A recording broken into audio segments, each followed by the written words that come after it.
सबसे बढ़िया नस्लों की क्रॉस ब्रीडिंग से हमने पौधों को बेहतर बनाना शुरू किया। लगभग 10,000 साल पहले इंसान ने पहली बार एक प्राचीन घास और गेहूं को चुना था। तब से हम मक्का, गेहूं, चावल और सोया की पैदावार को कई गुना कर चुके हैं और उन्हें इतने रूपों में उगा चुके हैं कि शुरुआती नस्ल कौन सी थी ये पता लगा पाना बड़ा मुश्किल है। जैसे कि क्या आपको पता है ये क्या है? आज ये ऐसा दिखता है। क्या थोड़ी बहुत भी समानता है? पिछले दशकों में पैदावार आसमान छूने लगी। लगातार बढ़ती आबादी का पेट भी तो भरना था, इसीलिए खाद और कीटनाशकों का बेतहाशा इस्तेमाल किया गया। संवेदनशील इको प्रणालियों को खेतों में तब्दील कर देने से दुनिया भर में 40% उपजाऊ जमीन नष्ट हुई और अनुमान है कि जलवायु संकट से पैदावार घटेगी। समस्या ये है कि हमें असल में और उत्पादन करना होगा, लेकिन ज्यादा जमीन और ज्यादा संसाधन इस्तेमाल किए बगैर। आज की पैदावार और 2050 की जरूरत के बीच 50% का फासला है। अगर हर कोई शाकाहारी बन जाए तो हम पर्याप्त भोजन पैदा कर सकते हैं टिकाऊ ढंग से, लेकिन ऐसा हाल फिलहाल होता नहीं दिखता।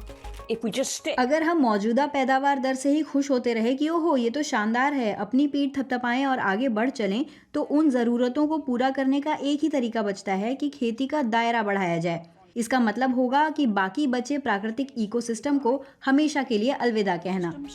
वैज्ञानिक जलवायु अनुकूल सुपर फसलें तैयार कर रहे हैं जो ज्यादा पैदावार दे सकें और उगने में कम संसाधन खपाएं। इसके लिए वो चावल जैसे पौधे के जेनेटिक कोड को जीनोम एडिटिंग की मदद से बदलेंगे। पिछले साल बहुत सूखा था। बहुत बुरी हालत है। सूखा आपातकाल, अप्रत्याशित सूखे और लू ने बढ़ाया पानी का हाहाकार। ये चावल के लिए समस्या है। इस फसल को बहुत पानी चाहिए, लेकिन नई किस्म भविष्य में काम आएगी। गरीब देशों में उगाई जाने वाली IR64 नाम की ये वैरायटी दुनिया भर में खाई जाती है। वैज्ञानिकों ने इसके जीन्स में कुछ फेरबदल करके इसे सूखा झेलने लायक बना दिया। नए चावल की फसल कुछ हफ्तों में 40% कम पानी खाती है। 40 डिग्री तापमान में पारंपरिक नस्लें एक सप्ताह भी पानी के बिना नहीं टिक पाती, लेकिन जीन संपादित आधे पौधे टिक गए। वैज्ञानिकों ने चावल में एक प्राकृतिक जीन भी डाली। इससे गैस और पानी के आदान प्रदान के लिए जिम्मेदार छिद्रों को कम करने में मदद मिलती है। छिद्र जितने कम होंगे पौधा उतना पानी बचाएगा। ये तरीका CRISPR-Cas9 कहलाता है, यानी जीनोम संपादन, और ये पारंपरिक जेनेटिकली मॉडिफाइड यानी GM तकनीक से बुनियादी तौर पर अलग है। ये असल में प्राकृतिक प्रक्रियाओं पर निर्भर करता है, लेकिन ये म्यूटेशन की प्रक्रिया को काफी कम रैंडम बना देता है। अधिकांश GM उत्पादों में एक सिंथेटिक जीन होती है या किसी पौधे या जानवर में किसी और जीव की जीन डाल दी जाती है। कीटरोधी कपास और मक्का इसके उदाहरण हैं। उनमें एक जीन है जो मूल रूप से बैक्टीरिया में पाई जाती है। जीन संपादन किसी जीव की उसके जेनेटिक कोड में मौजूद सूचना का इस्तेमाल करते हुए उसकी खूबियों में बदलाव करता है। विशेष एंजाइमों के जरिए कैंची की तरह किसी पौधे के DNA में मौजूद जीन्स को हटाया, बदला या दोहराया जा सकता है।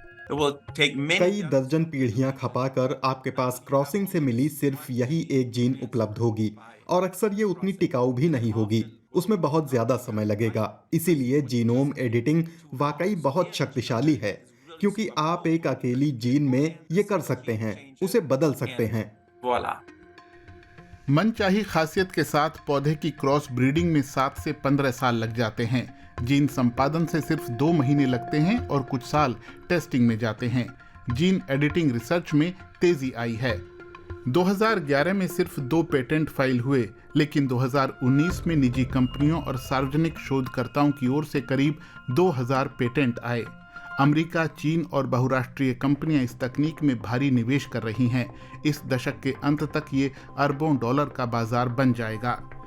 जोखिम भी है, खासकर कई फसल प्रजातियां अब भी रिसर्च के चरण में हैं और उनके बारे में डाटा कम है। फिर हम लोग देखेंगे कि प्रकृति में क्या होता है। ये सब अनिश्चित है और असल में प्रयोग ही हैं जो विज्ञान से कहीं आगे चल रहे होंगे। विज्ञान को वहां तक पहुंचना होगा। कुछ जानकार ऑफ टारगेट जेनेटिक बदलावों की ओर इशारा करते हैं। या जरूरत से ज्यादा जेनेटिक सूचना हटाने के मामलों की ओर। इसके अलावा कुछ किस्मों की सूखे में पैदावार बढ़ाने वाली जीन्स मॉनसून में पैदावार घटा भी सकती हैं। और क्योंकि बड़ी संख्या में जीन्स शामिल हैं तो एक या दो जीन्स को चालू करने या बंद करने से काम नहीं चलता। फसल जितनी कम ऑप्टिमाइज होगी उसे सुधारना उतना ही आसान होगा। इसीलिए जानकार उन पुरानी नस्लों को जल्द विकसित करने में सबसे ज्यादा संभावना देखते हैं जो औद्योगिक उत्पादन का हिस्सा नहीं रही हैं, जैसे कि मिलेट यानी मोटा अनाज, एंकोन गेहूं या कसावा जैसी पुरातन फसलें। लेकिन ब्रीडिंग अभी शुरू ही हुई है। मैं किसी चीज से इनकार नहीं करना चाहती। चुनौती इतनी गंभीर है। मैं क्रिस्पर तकनीक में नहीं जाना चाहती, शिफ्टिंग डाइट नहीं लेना चाहती, मुझे रेस्टोरेशन नहीं चाहिए। इसमें तमाम चीजें हैं। यूरोपीय संघ में आनुवांशिक रूप से संपादित फसलों को जीएम लेबल दिया जाता है और इसीलिए नियम भी कड़े हैं। लेकिन इस पर भी बहस है कि जीएम का ठप्पा उचित है भी या नहीं, या क्या जीनोम एडिटिंग को जीएम की जगह नया ब्रीडिंग तरीका मान लेना चाहिए। अमेरिका, चीन और कई लातिन अमेरिकी देशों में जीनोम संपादित फसलों को जीएम के रूप में लेबल या नियंत्रित करने की जरूरत नहीं। वहां ये सेक्टर आने वाले वर्षों में कई फसलें खेतों में उतारने की योजना बना रहा है। भारत में भी 2022 में नियमों में ढील देने का फैसला किया गया। जीनोम एडिटिंग के तरीके कितने ही आधुनिक क्यों ना हो, पारंपरिक ब्रीडिंग की अहमियत बनी रहेगी।